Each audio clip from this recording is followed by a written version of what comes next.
Race number 5 of this second round robin stage of the Louis Vuitton America's Cup qualifiers. Ainsley against Burling, Britain against New Zealand, and the chase is on in the pre-start. Standing up. Still only about 7 knots of breeze on the race course. A very different look to what we have seen to date.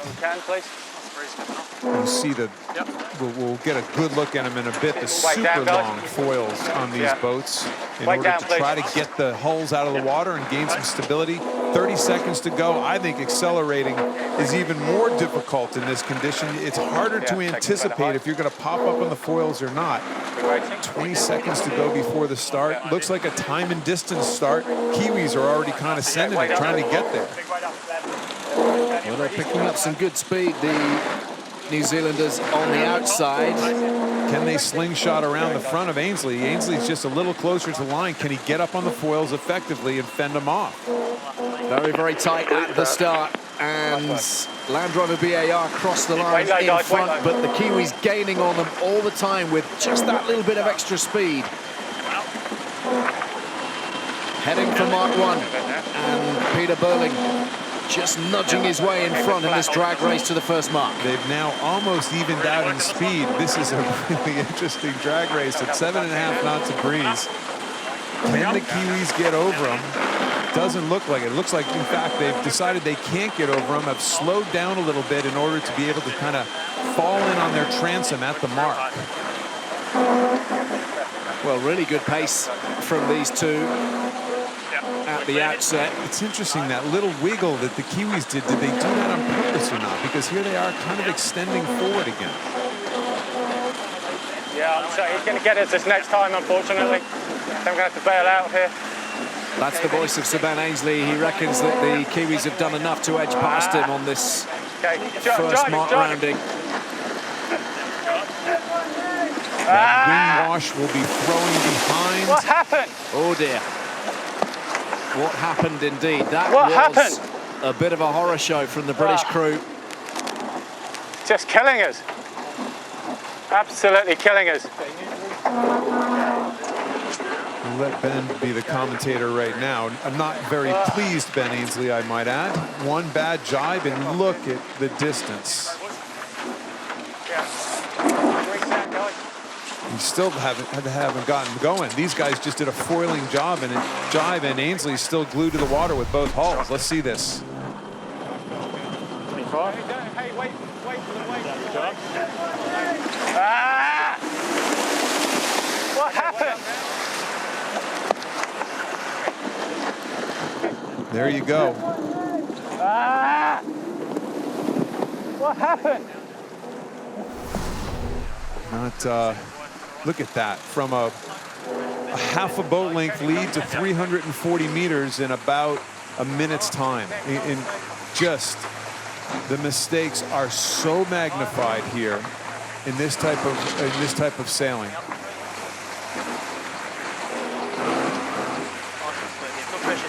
And away fly the Kiwis as a result. As we've seen, the man to the right of your picture, Peter Burling, just seems entirely unflappable, Ken. Whenever we see him in shot, he's looking like he's out for a quiet little afternoon drive. What's phenomenal is how little chatter we get. Everybody has the same microphones on all the different, on all the guys, and how little talk we hear coming off the New Zealand boat. We don't think they're fooling with their microphones. We just don't think they talk very much. I think Peter Burling is doing a lot of the actual tactics himself, so that communication that we hear between Giles Scott and Ben Ainsley and back and forth just simply isn't there as much on the New Zealand boat. But I mean, Ali, how do you imagine a one boat length lead turning into a half a leg lead in no time? New Zealanders absolutely determined to make it pay as they round gate 2 and head upwind. They have been on their foils 100% of the time. Which, let's go back to the last race and think about how much time those other two boats spent in the water. Now, the breeze is up about 1.5 knots, and that could be that trade-off, that kind of step that each of the boats that the boats need to be able to fly much more easily. But this is a bit of a clinic going on right here. And again, one bad jibe is all it took for Land Rover BAR. Watching him in. BAR on starboard right now. The give-way boat is Emirates Team New Zealand. And they're having to hurry. They're having to really hurry. They're gonna, I'm guessing they're gonna push a button. There it is in the lower left-hand corner, a port starboard potentially. That's the protest from the Brits against the path that the Kiwis took. When you're Land Rover BAR, you're searching for any way to get back in the race. And if you're Emirates Team New Zealand, you're looking to avoid conflict like that. No penalty, no harm, no foul. But I'll tell you what, the Kiwis are going to go back and look at that and say, you know what, we didn't even need to make that close. We should have done something different. What exactly is due for interpretation? There's a big bear off, getting out of their way. But they got themselves in that spot in the first place. That's something that young Peter Burling is going to go back and look at and say, you know what, we shouldn't have been there. Push the button, port starboard. Ainsley was on starboard. And now you see they're trying desperately to get the hulls back out of the water. A lot of what we looked at with Frank Camas in the last race, just trying to accelerate enough to get the hulls out of the water. Sometime we have to go H2. Well, it's a nice position for the New Zealanders to be in. For Peter Burling to make an error like that and for it just not to matter at this point. They are so far out in front. Fly time, I'm sure that New Zealand hasn't been 100% out of the water now, but it's 100% versus 66%. It's obviously very telling in its own right. Slowly, steadily, painfully. Yeah, that was the word I was looking for. That's and that is the face of pain, right there. Just agonizingly frustrated to Ben Ainsley. The sigh telling you everything. Becalmed. It's all about angles in these boats and setting yourself up for an angle. Deep angle coming into this mark. Couldn't get the hull out of the water, so the boat just wouldn't accelerate and break open the chessboard. They're done. This race is over for them. And having put their campaign right back on track with that second victory over the Swedes, this will really sting. You don't want to get in that man's way right now. That's not a happy crew, team, syndicate. Let's get it back together again. Let's learn something from this race. Let's try to get the thing out of the water and get it going. And hey, you never know.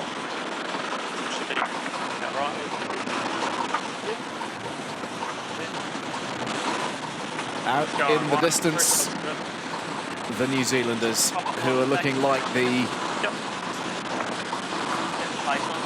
cast iron candidates at the moment to lay down the gauntlet to the defenders. Oracle Team USA, they are very, very composed in everything they're doing.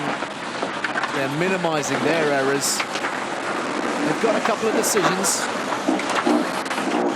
across the course of the regatta, but look at the way they're maneuvering. It is different gravy. We're talking about the lack of G-forces in light air. I'm not so sure that's the case on Emirates Team New Zealand. That was a bat turn going into that tack. Very impressive.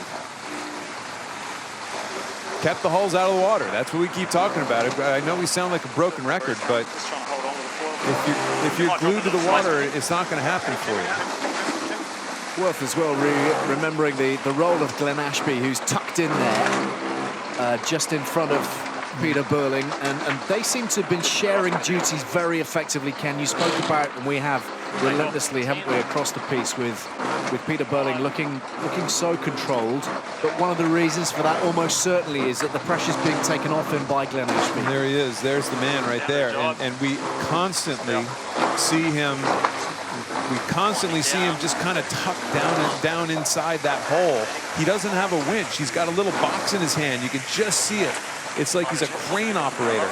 And everybody low like that. You'll notice that Burling is always low. Everybody, because he doesn't have to stand up to see over anybody. So their windage has to be significantly better. Ashby's pretty good at this, by the way. Happy with that, eh? Get out here in this next puff. 30 pounder.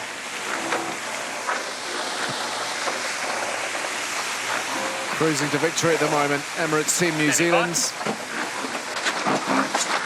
just making the most of that blunder from the British after the first mark. They'd set off so well, Great Britain. Wait up, please. In a second here, when both boats are on cue, you will be able to see, look at the difference in the shape of the boards. You have this big kink in the board of Emirates Team New Zealand, where you have more of a, just have more conventional shape on board the Great British boat. Obviously something going on there, that real distinctive kink right there. It's very interesting, and they're obviously quite long, so a lot of lift, but you know, it's really one of the cool things to look at. It's one of the really few features on these boats that we can look at that really differentiates one team from the other, the design programs from the other, and certainly that extra length. And well, let's face it, that kink isn't hurting them right now. 26 knots of boat speed in 6.4 knots of wind speed, to give you a little idea. We've always heard of 4 times in there. A little further, a little further. 2, 1, yes. I wasn't very good at math, but even my father would admit I could pull this one off right now 4 times. Round they go. They're not touching the water, Alan. That's what's so impressive about it. The routine is well worn, and everybody knows exactly the moment to go, exactly the moment to move. Nice round up, going down now. Yeah. Trim. Oh. Dropping out for the turn, turning out.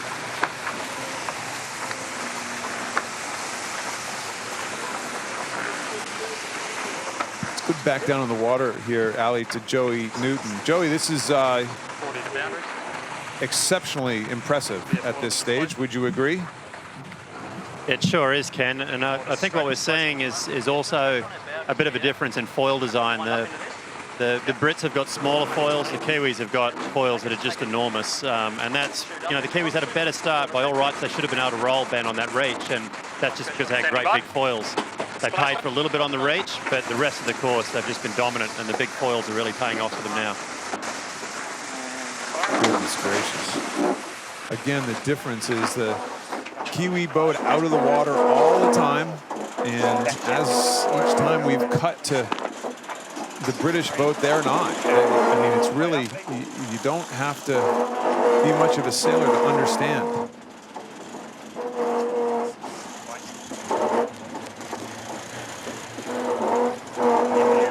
Yeah, we're H1 here. The British boat labouring at the moment. Not yet, there is a lonely sight.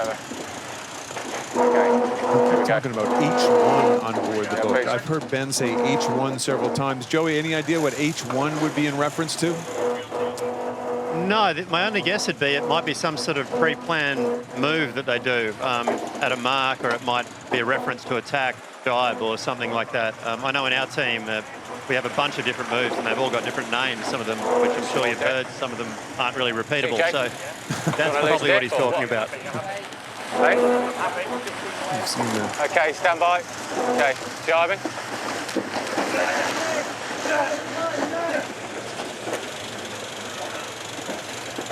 So the course has been shortened yet again by the regatta director Ian Murray, so there will now only be 6 legs, and the Kiwis are hurtling towards it, Ken.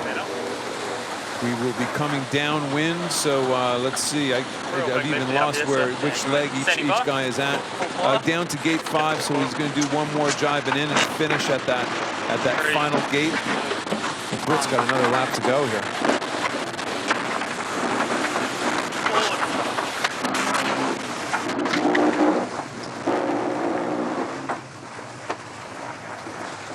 This is sending a marker. Joey, this is telling the fleet that we're here to stay if you're a Kiwi at this stage. Yeah, they certainly look pretty good, Ken. Their foil design, like I was talking about before, for this wind speed, you know, they've hit the sweet spot. Where you're looking at BAR and their foils look motored for a little bit more breeze, so they're caught out. Yeah, the Kiwis are certainly pretty impressive in this breeze.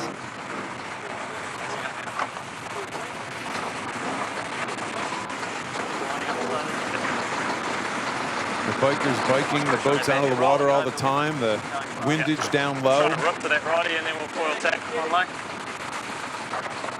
You hear Burling talking about going out for a right. I do think, you know, we should ask him at some stages. He comes from the 49er class, dinghy sailing with Blair Tuke, his partner in the dinghy in the 49er dinghy. They just won a gold medal, and they're used to doing tactics themselves, you know, in this dinghy style sailing where a lot of us have been used to having. They don't spare the horses on the turn, do they? My goodness. They keep the boat out of the water.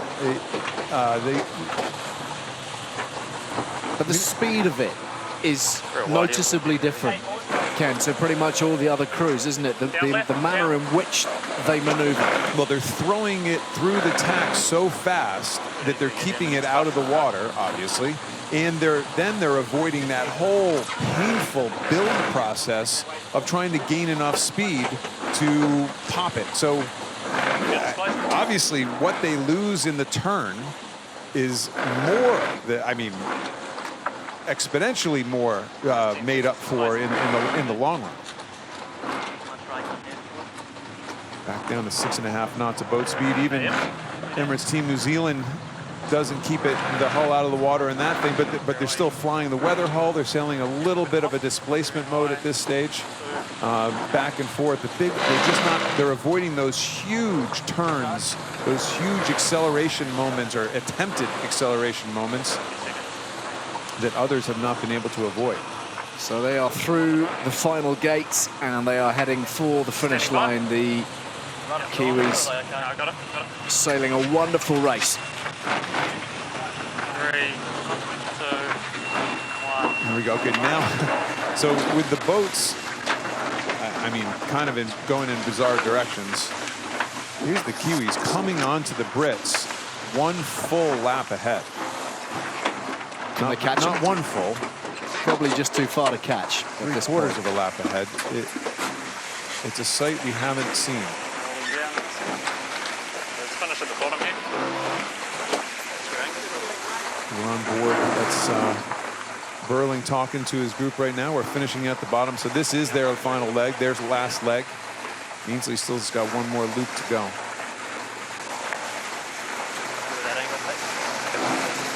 Well, a highly motivated team, needless to say. The New Zealanders, the beaten challengers in 2013, remember, from that seemingly impregnable position of 8-1 up. Peter Burling and the rest of his crew will be absolutely desperate to right that wrong, to put things straight, put New Zealand sailing right back on top of the world.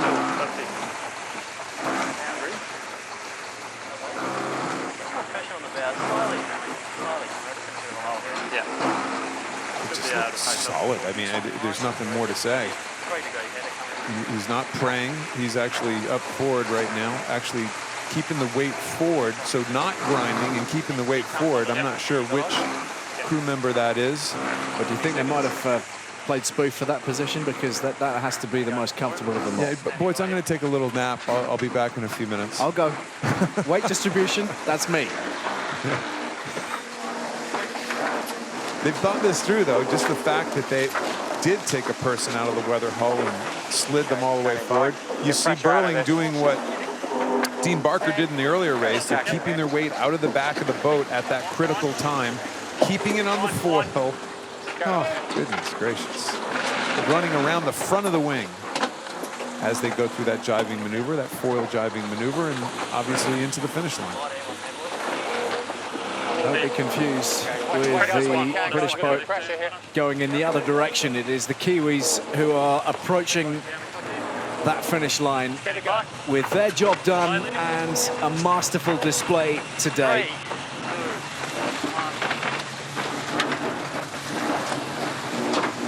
Peter Burling leading this very high-class operation. An exceptional race from the Kiwis, a performance to strike a degree of trepidation, I would suggest, into the rest of the fleet.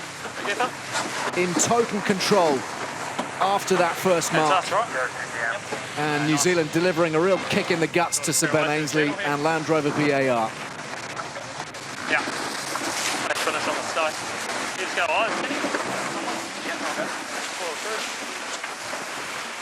We're going to have a hard time finding fault in that race. Maybe a little bit of a timing if they probably had the ability to pull the trigger a little earlier in the pre-start, in the start leading up to the going over the start line. But all in all, goodness gracious. A 6th win of the regatta for Emirates Team New Zealand.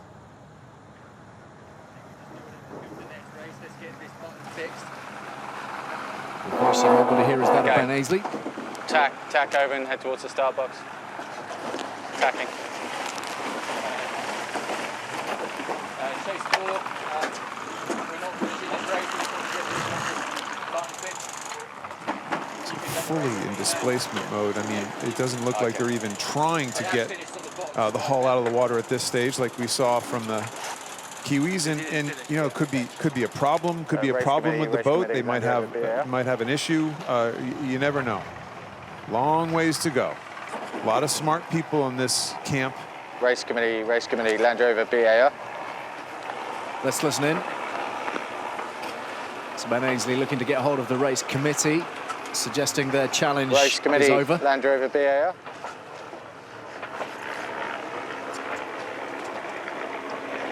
So this will be the first time that this has happened here in Bermuda.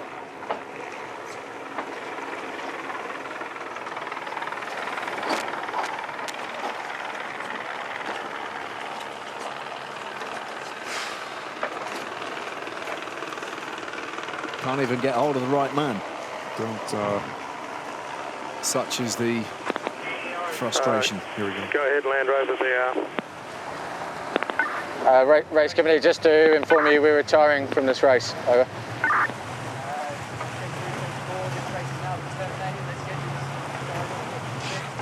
Pretty unequivocal. A retirement for Land Rover BAR. And Thank you, Land Rover. heading back to shore